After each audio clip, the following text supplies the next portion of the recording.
As news में आपका स्वागत है। हमारे यूट्यूब चैनल को सब्सक्राइब करें, लाइक और शेयर ज़रूर करें भाई।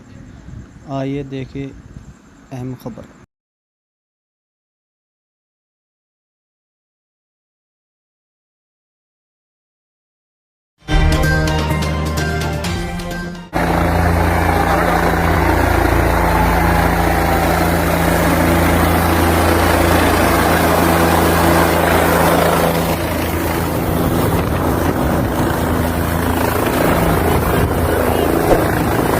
कांग्रेस ने उनको बोलने की इजाजत नहीं दी।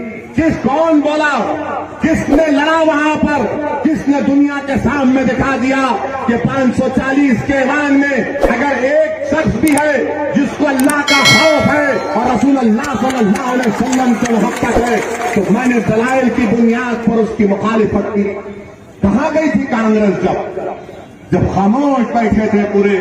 यकीनन मुझे जब एहसास हुआ कि काश मेरे साथ अगर 3-4 मेरे साथ एमपी होते तो हिंदुस्तान की पार्लियामेंट के दरो दीवार को हिला देते और इस बिल के खिलाफ आवाज उठाते, मगर कोई नहीं था। खामोश सब बैठे रहे थे। मुझ पर बीजेपी के एमपी तंज मार रहे थे, कांग्रेस के लोग मुस्कुरा रहे थे और मुझसे कह रहे थे बैठ जाओ, ऐसी तुम्हारी ये तरमीम नाकाम हो जाएगी। मुझ पर तंज मार रहे थे, मजाक मेरा पार्लियामेंट उड़ा रहे थे, मगर मैंने भी सोच लिया था कि ना मैं इनके तंज की तरफ देखूंगा, ना इनके रकेट हमलों की परवाह करूंगा, ना मैं इनकी गालियों का जवाब दूंगा, क्योंकि मुझे मालूम है कि जब आप और हम इस दुनिया से चले जाएंगे तो तुमसे ज्यादा मुझसे पूछोगी उस दरबार में, तुमसे ज्यादा अख्तरुल ईमान की पूछोगी, तुमसे ज्यादा इन तमाम कायदीन की पूछोगी। और उस दिन हम कामयाब होंगे जब हमारे इस हाथ में हमारा नाम अमल होगा।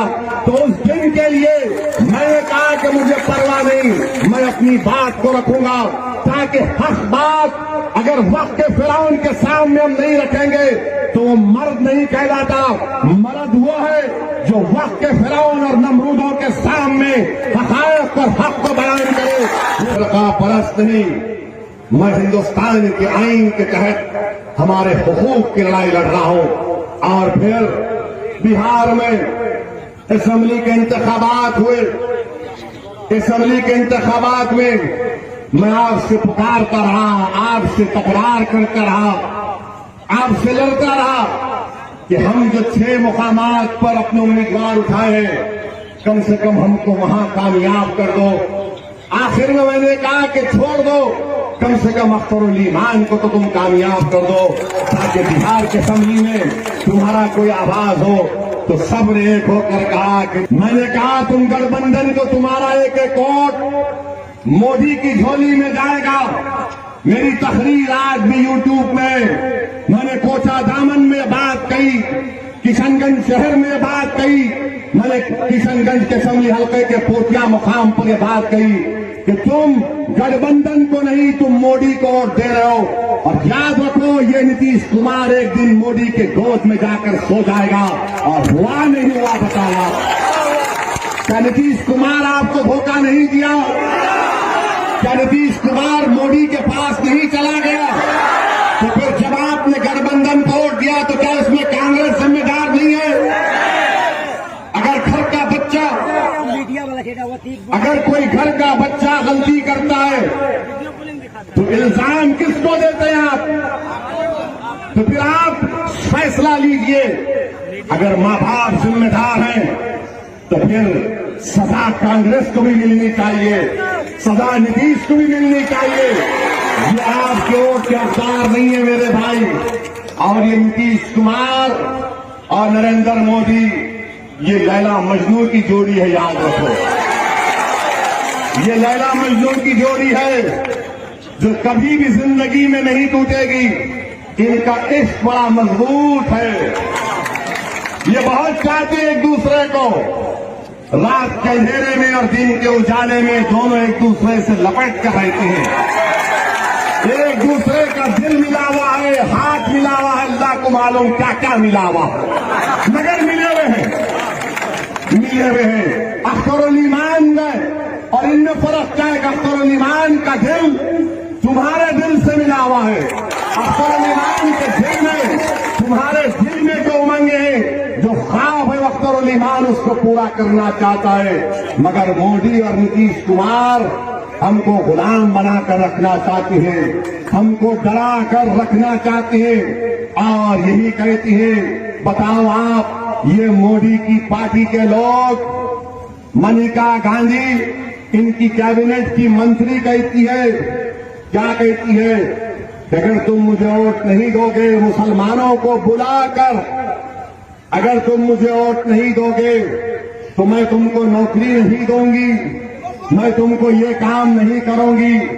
अमित शाह बोलता है कि अगर खुदा ना खास्ता इनको इख्तियार मिलेगा और मोदी दोबारा प्रधानमंत्री बनेगा तो अमित शाह बोलता है कि एनआरसी बनाएंगे। अगर एनआरसी बनेगी तो हर एक को बांग्लादेशी कहा जाएगा और फिर हम पर जुल्म किया जाएगा।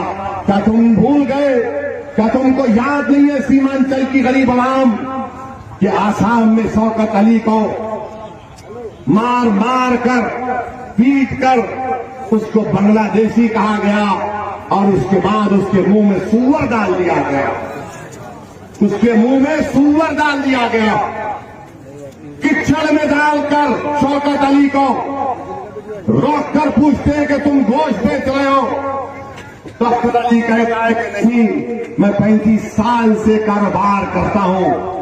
उसके बाद पूछा गया, मुंह पर तमाचा मारकर उसकी दाढ़ी को खींच करके, क्या तू बांग्लादेशी है? उसने कहा नहीं, मैं हिंदुस्तानी हूं। फिर उसको मारा गया, पीटा गया और उसके बाद उसके मुंह में सूअर डाल दिया गया। पुलिस स्टेशन को लेकर गई पुलिस, रात भर पुलिस स्टेशन में रखा। ये जालिम है आसाम की पुलिस, अल्लाह तुमको बर्बाद कर दे, जिसको नाबूद कर दे अल्लाह तुमको। कि तुम जिसको मारा गया, पीटा गया, उसको अस्पताल लेकर जाते, तुमने उसको पुलिस स्टेशन थाने में बिठा कर रखा। इतनी मार पड़ी थी शौकत अली को कि सुबह तक उसकी रूह उसके जिस्म से निकल गई। बताओ मेरे भाई, ये जुल्म नहीं है तो क्या है? कौन इसका इंसाफ फिर लड़ेगा? कौन है तुम्हारी लड़ाई लड़ने वाला? और मुझ पर इल्जाम लगाते हैं, अरे सुनो जालिमों, तेलंगाना जिस रियासत से मैं आता हूं, असेंबली के इंतखाबात 3 महीने पहले हुए। हमने वहां पर 119 असेंबली की सीटों में से 102 सीट पर बीजेपी की जमानत को जब्त करवाया। 5 असेंबली थे, 5 एमएलए थे बीजेपी के, 1 पर आ गए। किसने किया ये? असदुद्दीन अवैसी ने किया, मजलिस इत्तेहादुल मुस्लिमीन ने किया। सिकंदराबाद के 1 पार्लियामेंट सीट बीजेपी के पास है,